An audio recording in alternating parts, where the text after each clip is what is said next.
শুভেচ্ছা সকলকে। আমরা কথা বলছিলাম মাইক্রোসফট এক্সেল শর্টকাট নিয়ে, তারই ধারাবাহিকতা আজকে হচ্ছে আমাদের ctrl+Z।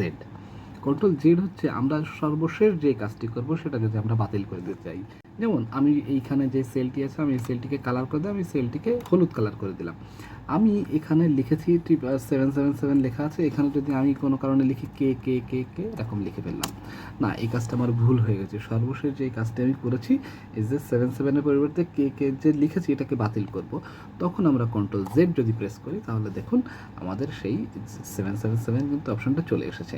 আমরা চাইলে আমরা যদি এখানে কে কে কে কে লিখি, আমরা কিন্তু এই যে দেখুন উপরে এইখানে আমাদের অপশন আছে আন্ডু করার। আন্ডু যদি করতে চাই তাহলে এখানে লেখা আছে যে ctrl+Z প্রেস করতে হবে। আমরা এখানে লিখেছিলাম ctrl+Z প্রেস করলাম, দেখুন আমাদের কে কে কে এর পরিবর্তে 7777 চলে এসেছে। আমরা কিন্তু এই সেলটাকে কালারও করেছি। আমরা যদি এটাকেও যদি আন্ডু করতে চাই তাহলে আবার ctrl+Z প্রেস করব, দেখুন আমাদের সেলটির কিন্তু ফিল আউট হয়ে গেছে। আগে ছিল কালার ফিল করা ছিল, এবার কিন্তু ফিল ইন করা ছিল, এবার কিন্তু ফিল আউট হয়ে গেছে।